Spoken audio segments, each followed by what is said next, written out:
తెలియజేసుకుంటూ ఇటు రీతి గడిచిన ప్రతి నెల 1వ తారీఖు రాత్రికాల సమయంలో దేవుని సన్నిధిలో సంపూర్ణ రాత్రి ఉపవాస ప్రార్థన జరుగుతుంది.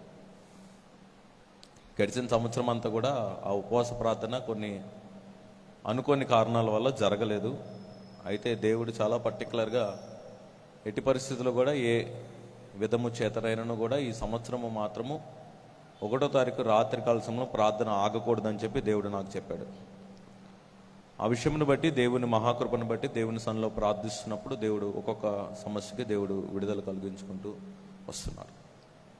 అద్భుతమైన సాక్ష్యం ఏంటంటే గడిచిన ఫిబ్రవరి నెల 1వ తారీఖు రాత్రికాల సమయంలో దేవుని సన్నిధిలో ప్రార్థన చేస్తున్నప్పుడు నాతో పాటు పనిచేసే ఒక సహోదరుడు, మన చర్చికి ఒక వాట్సాప్ గ్రూప్ ఉందండి. ఆ గ్రూప్లో ప్రతిరోజు కూడా దేవుని యొక్క వాక్యాన్ని ప్రతిరోజు పొద్దున్నే వాక్యం పెడతాము. ఆ రోజు రాత్రికాల సమయంలో దేవుని సన్నిధిలో ప్రార్థన జరుగుతున్నప్పుడు మీ ప్రార్థన అవస్థతలు ఏమన్నా ఉంటే చెప్పండి అని చెప్పి ఆ గ్రూపులో పోస్ట్ చేయడం జరిగింది. తను ఆ గ్రూపులో పెట్టలేదు, కానీ తర్వాత నాకు పర్సనల్గా ఒక మెసేజ్ పెట్టాడు. ఒక సంవత్సరకాల దినం నుంచి పేగులకు టీబీ వచ్చిందండి. నాతో పాటు పనిచేసే ఒక సహోదరుడికి పేగులకు టీబీ వచ్చింది. ఆ టీబీ వచ్చిందని చెప్పి దేవుని నమ్ముకున్న వారే, కానీ అంతగా ప్రార్థనలో ఉండేవారు కాదు. కానీ దేవుని సన్నిధానంలో నేను కలిసినప్పుడల్లా కూడా దేవుని గురించి కొన్ని మాటలు, ప్రభు చేస్తున్న కార్యాల గురించి చెప్పినప్పుడు, ప్రార్థన చేయమని చెప్పినప్పుడు, ఆ వ్యక్తి గురించి ప్రార్థన చేస్తున్నప్పుడు లాస్ట్ 1 మంత్ టైం నుంచి ఏమైందంటే ఆ కడుపు లోపల కొలన్ అనే ఒక డిసీజ్ అండి. కొలన్ అనే డిసీజ్ అంటే ఏంటంటే పేగులకి హోల్స్ పడిపోయి బ్లడ్ మోషన్స్ అయిపోతాయి.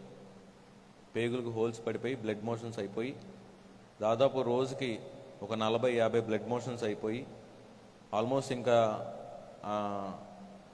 నాకెక్కడ కూడా దారి కనిపించట్లేదు, దేవుడి కార్యం చేయగలడా అని చెప్పి రాత్రికాల సమయంలో దేవుని సన్నిధిలో నేను ఎక్కడే కూర్చొని ప్రార్థన చేసుకున్నప్పుడు ఆ సహోదరుడు నాకు మెసేజ్ పెడితే నేను చెప్పాను, భయపడద్దన్నా, దేవుడు మన పట్ల గొప్ప కార్యం జరిగిస్తాడు. ఈ సంవత్సరం దేవుడు మనకిచ్చిన వాగ్దానం, ఇదిగో నేను ఒక నూతనమైన క్రియను చేస్తున్నాను అని చెప్పే వాగ్దానం అతనికి చెప్పి జరిగిన విషయాలు కొద్దిగా బలపరిచిన తర్వాత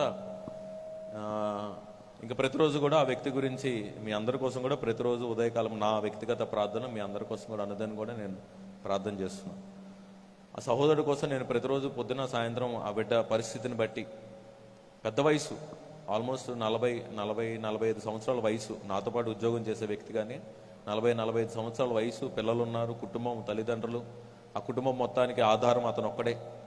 దేవుని సన్నిధిలో ప్రార్థన చేసుకుంటూ వస్తున్నప్పుడు మొన్న 26వ తారీఖు నేను ఎలక్షన్ డ్యూటీకి వెళ్ళాను. 26-27 తారీఖు ఎలక్షన్ డ్యూటీకి, శివరాత్రి రోజు ఎలక్షన్ డ్యూటీకి వెళ్ళిన సమయంలో అక్కడ డ్యూటీకి తను కూడా వచ్చి ఆనందంగా సంతోషంగా నా లోపల ఉన్నది మొత్తం కూడా తగ్గిపోయింది, దేవుడు నన్ను స్వస్థపరిచాడు, ఇప్పుడంతా కూడా నార్మల్గా ఉందని దేవుడు సన్నిధిలో సాక్ష్యం. ఇది దేవుడు చేసిన గొప్ప కార్యం.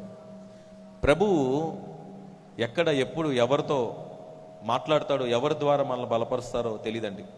చిన్నపిల్లల ద్వారా, పెద్దవారి ద్వారా, వృద్ధుల ద్వారా కొన్ని సమస్యలు చెప్పుకోలేని ఉంటాయి, కొన్ని పరిస్థితులు చెప్పుకోలేని ఉంటాయి. దేవుని సన్నిధానంలో మీ అందరూ కూడా, నా భార్య గర్భవతి అయినందుకు ఎంతగానో సంతోషిస్తున్నారు, అందుని బట్టి నేను ఎంతగానో దేవుని సన్నిధిలో ప్రార్థిస్తున్నాను. అయితే గడిచిన 2 సంవత్సరాల నుంచి కూడా కొద్దిగా ఫైనాన్షియల్ సమస్యల వల్ల, ఆర్థిక సమస్యల వల్ల మేము హాస్పిటల్కి వెళ్ళడం మానేసాం. టాబ్లెట్స్ వాడట్లేదు, ఏమీ వాడట్లేదు, దేవుని సన్నిధిలో మొత్తం కూడా ఆపేసాం. జనవరి నెల ఒక ఫంక్షన్కి వెళ్ళినప్పుడు చుట్టాలే, మనకేమి బయట నుంచి చుట్టాలే, సరే వాళ్ళు ఏదో వాళ్ళకి కలిగిన విషయంను బట్టి వాళ్ళు ఏదో మాట్లాడినప్పుడు దేవుని సన్నిధిలో ప్రార్థన చేయడం ప్రారంభించిన దానికంటే ముందుగానే డిసెంబర్ నెలలోనూ ముందుగానే దేవుడు నాకు చెప్పాడు. సో గొప్ప సాక్ష్యం ఏంటంటే ఒక టాబ్లెట్ కూడా వాడలేదు, ఒక డాక్టర్ దగ్గర కూడా మేము వెళ్ళలేదు. ఆ రోజు ఆ పాజిటివ్ వచ్చిన కిట్ని తీసుకువెళ్ళి డాక్టర్ దగ్గరికి వెళ్ళి, ఎప్పుడు చూపించుకునే డాక్టర్ దగ్గరికి వెళ్ళి మేము చూపిస్తే డాక్టర్ అన్న మాట ఏంటంటే, ఇది ఖచ్చితంగా దేవుడు చేసిన కార్యమే, దేవుడు జరిగించిన విషయమే, మీరేం కూడా మెడిసిన్స్ వాడలేదు, మీరేం కూడా చేయలేదు, దేవుడు చేసిన కార్యం అని చెప్పి ఆమె దేవుణ్ణి స్తుతించారు. ప్రభు చేసిన గొప్ప కార్యం బట్టి కొద్దిగా సమయం పట్టిద్దండి అంతే. దేవుడు ఒక కార్యాన్ని మన జీవితం పట్ల చేయడానికి కొద్దిగా సమయము ముందు వెనక అవుతుంది అంతే. మర్చిపోవడానికి ఆయన అన్యనస్తుడు కాదు, లేకపోతే ఎవరో ఏదో అన్నారని చెప్పి మనము పట్టించుకోవాల్సిన అవసరం లేదు. మనం దేవుని సన్నిధిలో నిలబడి ప్రార్థన చేస్తే తగిన సమయమందు ప్రభు మన జీవితాలను బలపరుస్తాడు. అదే రీతిగా ఈ సంవత్సరం దేవుడు నాకు వ్యక్తిగతంగా చెప్పింది ఏంటంటే, మన సంఘంలో ఉన్న అందరి కుటుంబాల్లో దేవుడు ఒక నూతనమైన కార్యమును చేయబోతున్నాడు.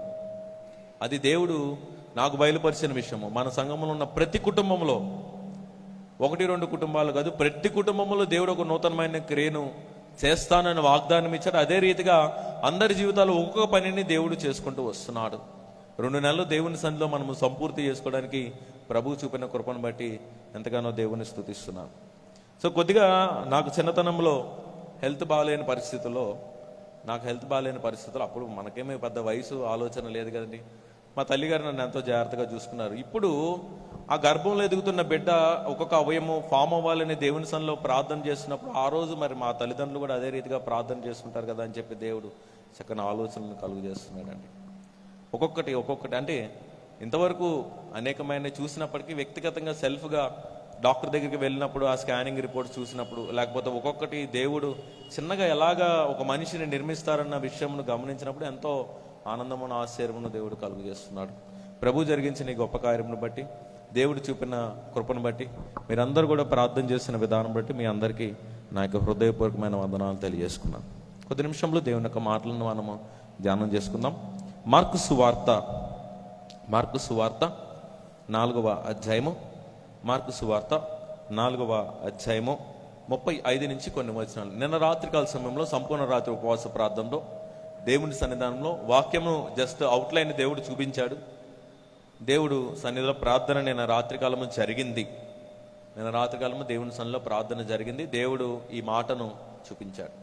మార్కు సువార్త 4వ అధ్యాయము 39వ వచనాన్ని చదువుదాం. మార్కు సువార్త 4వ అధ్యాయము. ఆయన లేచి గాలిని గద్దించి నిశ్శబ్దమై ఊరకుండమని సముద్రంతో చెప్పగా గాలి అణిగి మిక్కిలి నిమ్మలమాయెను. అప్పుడు ఆయన మీరెందుకు భయపడుచున్నారు? మీరింకను కూడా నమ్మిక లేక ఉన్నారా అని వారితో చెప్పను. మీరెందుకు భయపడుచున్నారు? మీరింకను కూడా నమ్మిక లేక ఉన్నారా? ఈ మార్చి నెలకి దేవుడు మనకు అనుగ్రహించిన వాగ్దానం అది. మీరెందుకు భయపడుచున్నారు? మీరింకను నమ్మిక ఉంచటలేదా? ప్రార్థన చేసుకుందాం. మహోన్నతుడి, మహాగణ్య, సర్వాధికారి తండ్రి, నిలబడిన వ్యక్తి కాదు కానీ మాట్లాడే దేవుడు నీవు కనుక నీ లోతైన సత్యాలు మర్మాలు మాకు అనుగ్రహించి నడిపించమని నజరేయుడైన యేసుక్రీస్తు నామములో అడిగి వేడుకున్నాం తండ్రి, ఆమేన్. కూడి వచ్చిన మీ అందరికీ ప్రభువైన యేసుక్రీస్తు వారి పేరిట నా యొక్క హృదయపూర్వక వందనాలు. దేవుని సన్నిధానంలో ఈ ఉదయకాలం ఇటు రీతిగా నిలబడే గొప్ప ధన్యతను ప్రభు మనకు కలుగు చేస్తున్నాడు. ఆయన అనుగ్రహించిన సహాయమును బట్టి, ఆయన చూపిన కృపను బట్టి, ప్రభు అనుగ్రహించిన ఆలోచనను బట్టి దేవుని మార్కు